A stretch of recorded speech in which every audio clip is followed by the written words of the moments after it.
We're live. Great. Dr. Wren, hi, are you here? Hi, everyone. Yeah, I'm here. Great. Great. I'm sorry that we're running a few minutes late. We wanted to just get you into the waiting room and thank you for joining us. I know you have written testimony, I believe, that you've submitted and we've posted on our website. So I'm going to give everybody a few minutes to pull that up. Mhm. And then we'll go live. We'll let you know when we're live. Oh, we are live. We're live. Okay. We are live on YouTube. So why don't we give everybody just a minute to pull up your written testimony, and then we'll introduce ourselves. Mhm. And we'll let you introduce yourself, and then you can maybe walk us through, if it's okay with you, walk us through your written testimony. Sure. And we'll take questions as we go along, if that works for you. Absolutely. So it's just a set of slides.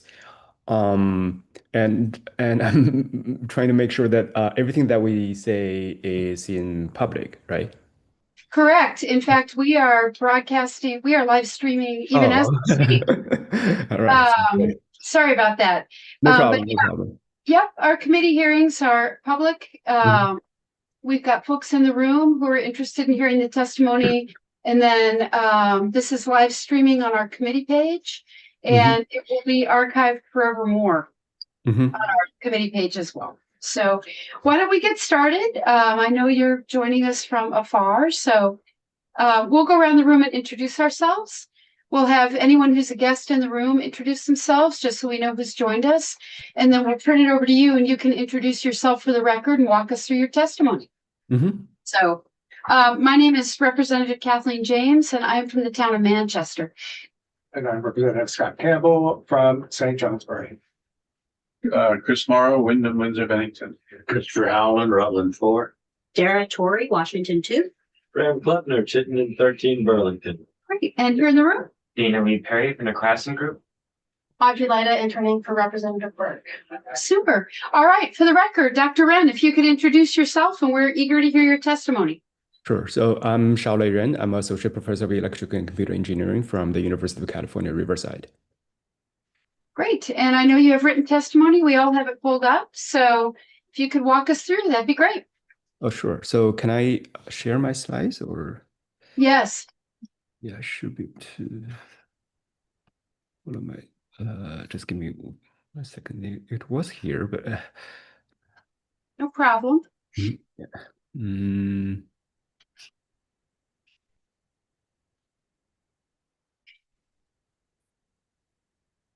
All right, so let me make it full screen and then we can start. Okay. Great, we can see your slides. Yeah. So all right, so yeah, I'm very happy to present some of our recent research on the power and water demand of data centers. It's basically a set of questions and some potential answers. Great. So we're not trying to advocate for or against the construction of data center. Instead, we're just trying to provide some evidence-based information. So we all know that there is a growing demand for energy by the data center industry.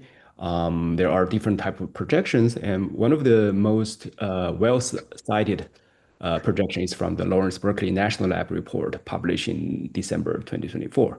So it shows that in 2028, the U.S. data center energy is projected to increase up to 6.7 to 12% of the national electricity demand, up from about 4.4% in 2023. So this is really a significant increase, especially if you consider that many of the data centers are located in certain communities, like those rural communities, which often don't have those infrastructure to support this type of demand.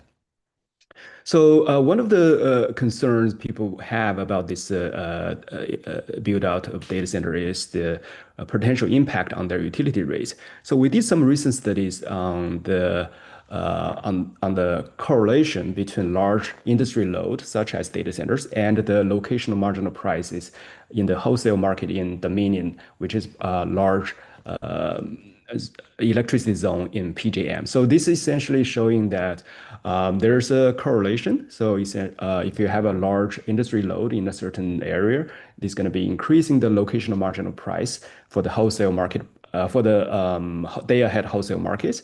And I should point out that this is not saying the residential utility rates will be increased, because the residential utility rates is determined by a lot of other factors. And wholesale market price is just one of the many factors. And so, Dr. and Renz, one sec. Mhm. Your slides are like jumping around. I'm not sure why. I'm not sure if you're touching them on your end. They're jumping on our screen. Just, it's not a big deal. I just, in case it's something that you're doing. Mhm. Um, It's still jumping because you're I, not touching anything. I didn't touch anything. Okay. Is It's not a big deal. And you're, just to confirm what you said, is that the wholesale markets may be rising, but that doesn't necessarily mean that utility rates will rise. right, because utility Okay. rates have more complicated factors in the pricing. For example, the inflation, the operational cost, the labor, maybe some lawsuits. For example, in California, the wildfire and some lawsuits against certain utilities actually increased their residential utility rates as well in the end. Okay. So I'll move on to the next slide related to water, because there has also been some growing concerns around the data center water use. But if you look at those online discussions, we're often seeing two type of extremes. One is saying that the data center water is completely fake. The other side says data center is going to be taking away all of our waters. So let's see what is the reality. So here's one example of a cooling system, and this is just one type of cooling system, and this is from one of the large tech companies.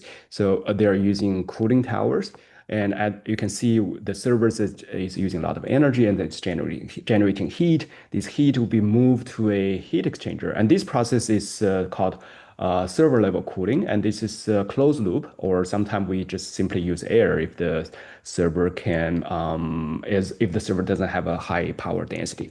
But once we move heat from the server to the heat exchanger, we have to further dissipate the heat to the outside environment.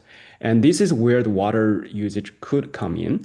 And if in this case, the data center is using a cooling tower, and cooling tower just evaporating water almost 24/7, and to take away the heat. Another common usage of cooling system is this evaporative assistance. Essentially, we're using air to cool the heat exchanger to take away the heat. But during the summertime, when the outside air is really hot, that cannot take away the heat from the heat exchanger. We're going to be using evaporative cooling to cool down the air first. And that really depends on the heat exchanger temperature set point. If they have a really high temperature set point for certain type of servers, then the evaporative cooling could be reduced to a very short, small amount of time of the year. And in some cases, it could be even eliminated. But there have some limitations as well, which we'll be talking about later.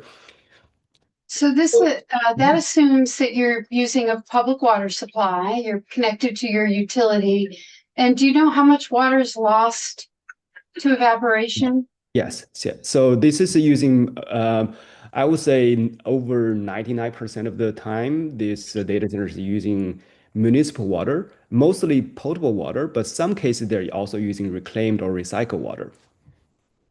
So there's no, as far as I see, there's no industry-wide reliable statistics about how much water is from potable sources. But generally, some company report over 90%, and some company reports about 7%, 70%, and other company typically don't really report how much percentage is the potable water, but they just say we're getting water from the municipal sources. So I would assume in those cases their water is simply potable water. Okay. Rep Campbell? Yes, I had a question. I think you mentioned that a second ago that some of the cooling is done with air. Yeah. And one of the things that we have heard is that some data centers use a lot of fans, and the Yeah. fans are so many fans that fan noise is an issue. I wonder if you have any information. I know you're talking about water and power in your presentation, but I wonder if you have any information on the proportion of data centers that use air and fans rather than water as a cooling medium. Roughly speaking, I would say maybe for the new construction, about 1/3 is using air, primarily air-based cooling, and they might be using evaporative cooling for certain days of the year, but they are primarily using air cooling. But I don't have a reliable statistic. I'm just referring to some of the industry reports and some news article as well. So it's not really, it's just a rule of thumb. It's That's close enough. You have a better idea than I do. Anyway, thank you. so, and how much water do data center use? Well, uh, according to the Lawrence Berkeley National Lab report, they show that in 2028, the water consumption could be roughly 2 to 4 times as much as the 2023 level. And it's about 35 to 70 billion gallons of water consumption. Consumption here is the evaporated portion of the water they take from the municipal sources. So in the technical literature, the water consumption is viewed as temporarily lost. But a more important metric for public water system planning is the water withdrawal. So usually the water withdrawal is about 1.3 to 1.5 times the water consumption because data center has a consumptive ratio around 0.7 to 0.75. So that essentially means the water withdrawal is a little bit higher than the water consumption. And this is the study that we recently did. We show that from 2024 up to 2030, the U.S. water withdrawal could be is generally is increasing, but in 2030, assuming the baseline case where the water usage efficiency is remaining constant in the next few years, it could be the total water withdrawal in the high growth case could be rivaling the City of Los Angeles Department of Water and Power Supply. It's 150 to 160 billion gallons of water per year. And in the more optimistic case, where the water efficiency is reduced by 10% each year, then we could reduce the water usage by about roughly half. So, Dr. Ren, sorry. So these are kind of aggregated national statistics. correct. Do you have information on how much water an individual data center would draw? Are we getting to that later? Or is that something you know? We'll show some examples, but I can't really say just an arbitrary center. I don't know how much water they use because that really depends on their climate, their cooling system design. They could use zero water, which might be their own voluntary choice, or it could be a forced decision, which we'll talk about in the next few slides. Okay. So what are the benefits of water? Because using water sounds like a negative thing, but actually water is the most efficient means of cooling in many places, according to a large technology company's sustainability report in 2025.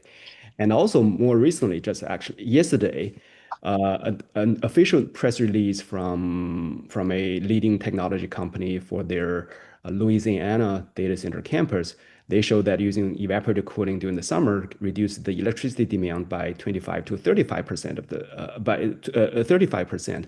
At the same time, when the grid experiences peak summer loads and regional power demand is at the highest. So the message is that there's a trade-off between the water usage and the power reduction, especially during the summertime when the power grid is already at the highest stress level. So this is the benefits of using water. Using water is not necessarily bad. So just like we use water to wash our hands, it has some benefits which we shouldn't deny. Then the next question is, given the huge benefits of water evaporative cooling to reduce the peak power demand, does the US have enough water for data centers? If you look at the total water withdrawal, it's just 160 billion gallons of water per year in aggregate, and in the high growth case, doesn't sound that much. However, there's no national reservoir because these data centers are not getting water from the total national water budget. Instead, it's getting water from local municipal water systems. And this is where the bottleneck or constraint could be a binding factor. So here we are showing the monthly water usage of a hyperscale data center in Iowa. The city is serving about 70,000 residents plus a few tens of commercial and industry users. The first figure on the left shows the monthly water usage of that hyperscale data center. We only have the monthly data since the waterworks in that city doesn't publish the daily usage. And the middle figure shows the percentage of the water usage compared to the largest 20 water users in the city, published by that waterworks financial documents. So you can see that during the summertime, the water usage of the data center is much, much higher than during the winter time. And this is due to the fact that this hyperscale data center is using evaporative cooling assistance only during the summertime. So they don't need water for the spring or for the winter. I mean, the minimum amount of water usage for those time is just for some humidity control and for their domestic water use in the data center campus. Sorry, I don't really understand on the far right, monthly peaking factor. Can you? So the rightmost figure is a technical metric. It's called peaking factor. Peaking factors measures the maximum usage over the average usage. And here, since we only have the monthly data, we are showing the monthly peaking factor. Essentially, that's the highest monthly water usage of these water users compared to their average monthly water usage over the last 4 years. And for some users which are not included in the financial reports for the entire 4 years, we do some adjustment as well. But generally, you can see that the data center user has the highest peaking factor, 4.3, among all the largest users disclosed by the Waterworks financial documents. So this shows that this data center has a very spiky water usage pattern. And this is only for the monthly use. If you look at the daily peaking factor, according to some regulatory guidance, we need to multiply the monthly peaking factor by about 1.5 or higher. So we use the lowest value of 1.5. That shows the peaking factor is about 6. So this means if the data center uses on average 1 unit of water per day on average, in their peak days, their water usage will be 6.5 times 6.5 units of water. So this is a very spiky usage, and this creates some problems or some challenges for the local public water systems, since the public water system have to be designed based on the peak demand, based on the maximum demand. Similar to the power grid, we have to design the transmission lines and the generators, distribution network, everything based on the highest demand during the summer. So that's why and also winter time in the Northeast US. So that's why we are seeing power stresses in the summertime and also during the winter storms. But during the spring or fall, we rarely see any of the power grid strain.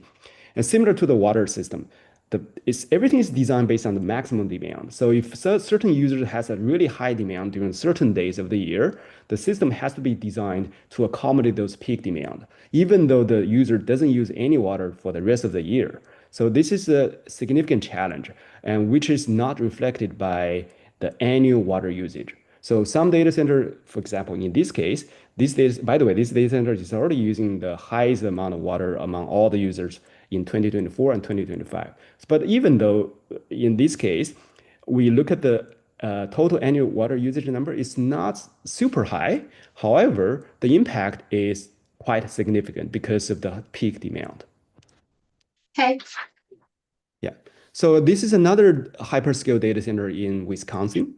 And this is a primarily AI-based data center, but they still have some in the public. They often say this is zero water. However, if this data center still uses quite a large amount of water for certain type of server, because not all the servers can be cooled using this purely dry cooling. So they are using according to the planning document, the estimated peaking factor is about 30 or higher. So this is not the actual usage because the data center has not been finished, has not been completed yet. So we only we look at the planning document released by the local. I think it's a county record, or it's disclosed by the local media. So the peaking factor is about 30. And so because for this data center, they only use water for estimated around 20 days per year. And during the rest of the year, there's essentially no water use. So that's why we're seeing a really high peaking factor in this case. And in Vermont, because of this cold climate, I would imagine or expect that those large data centers, if they're using evaporative water assistance, their peaking factor is also quite high, maybe similar to this Wisconsin case. So according to the Susquehanna River Basin Commission website, they have a FAQ for data center water. They say that most communities don't have the large surpluses of excess water supply readily available to provide to large hyperscale data center.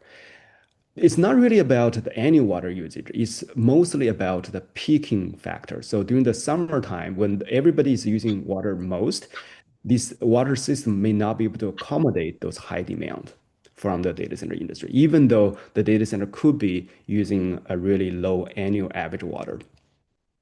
So when interviewed about the water capacity request of 6 million gallons per day water request from a new data center project, some representative from Newton County in Georgia said we just don't have the water since the infrastructure is aging, is already stressed, doesn't have the available capacity. And even though the county's in total capacity could be enough more to supply these 6 million gallons per day of water, the available capacity is less than 6 mgd.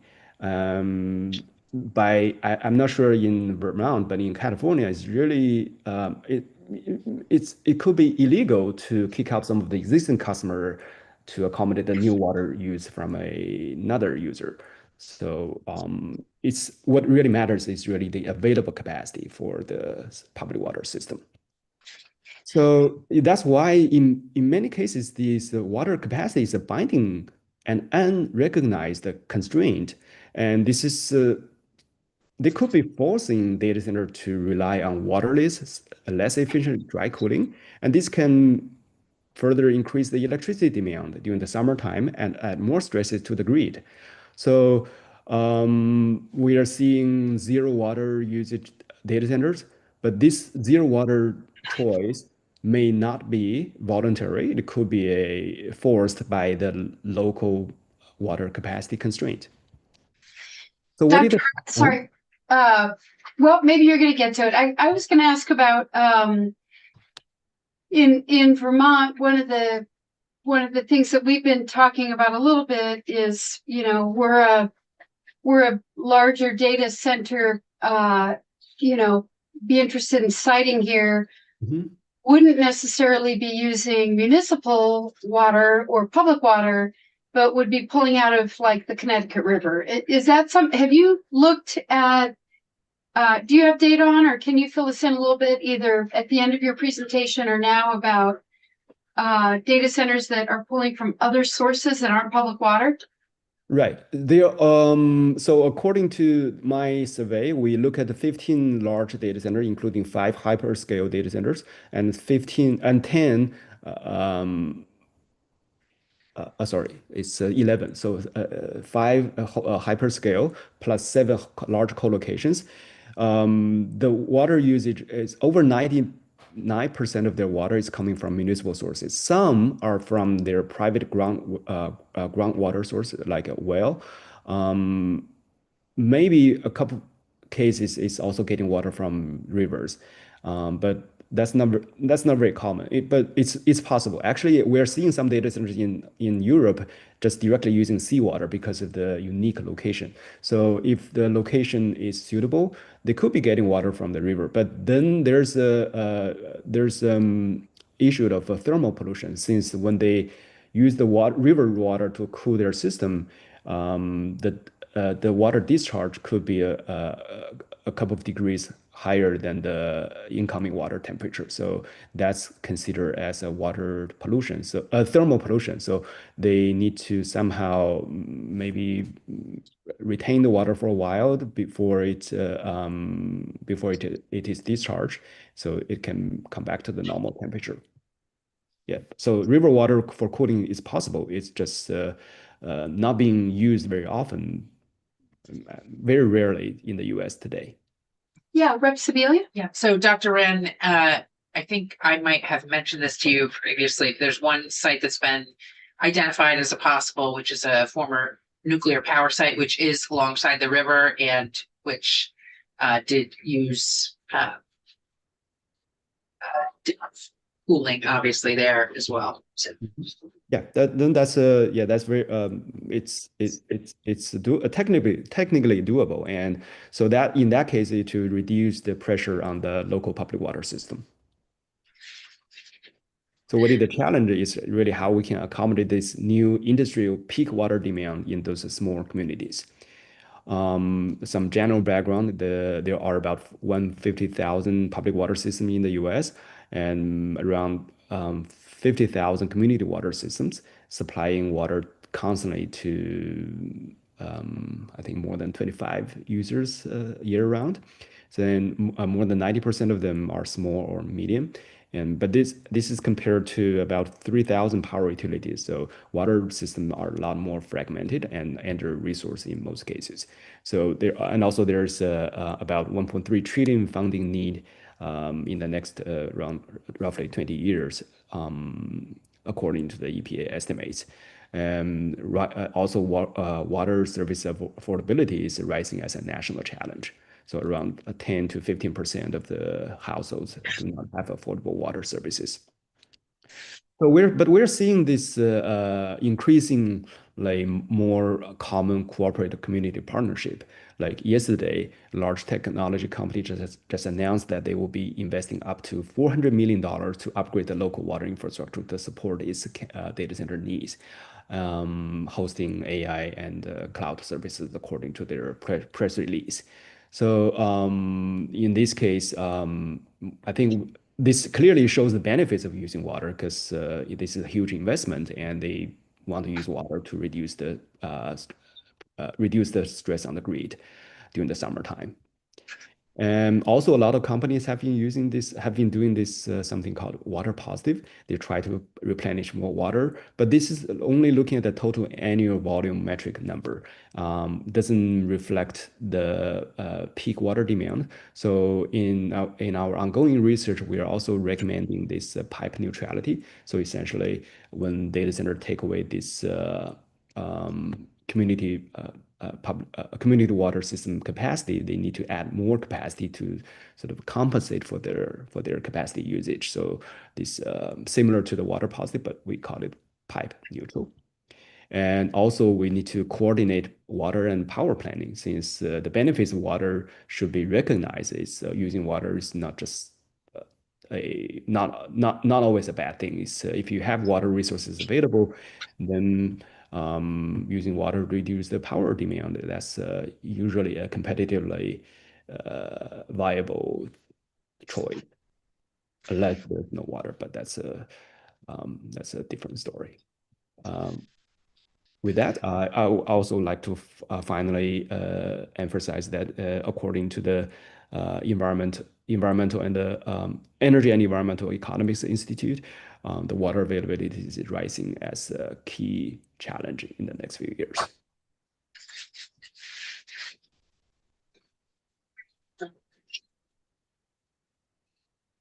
Yeah, so I'm done with my testimony.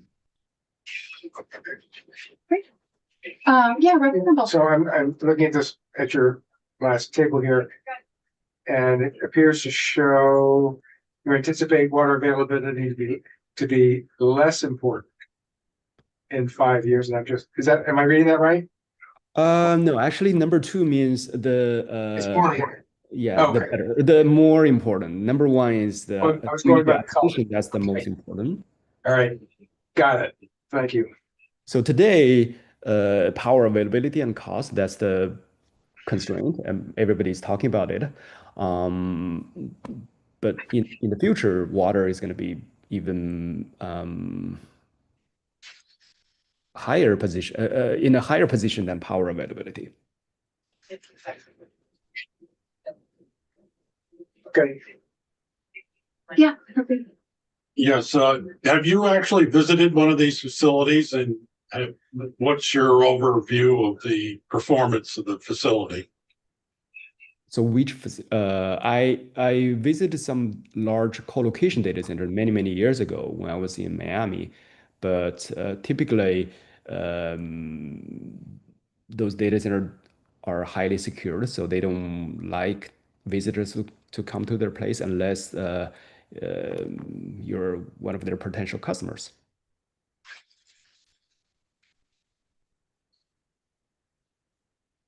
All right. So at that time, my impression was the data center was, because it was more than 10 years ago. So at that time, the cooling system was set at a very low temperature. So essentially, we have to wear a jacket if we visit data center. But today is very different. So a lot of data centers are using a higher temperature set point. Instead of wearing a jacket, we have to wear shorts to visit those data centers because it's warm.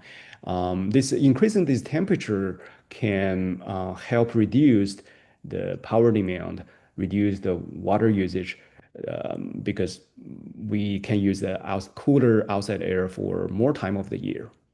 So the system is getting improved over the past few years, but we are kind of reaching a plateau in terms of the efficiency improvement. So so that's why still even the newest data center is wanting to use water evaporative cooling, at least during the summertime.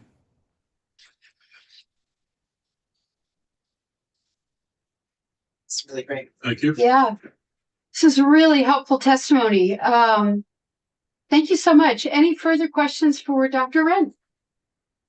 Thank you Okay. very much, Dr. Wren. Thank you very much for making time and for joining us. My pleasure. All So- right. Thank you. Thank you. Thank you. All right. We can go offline.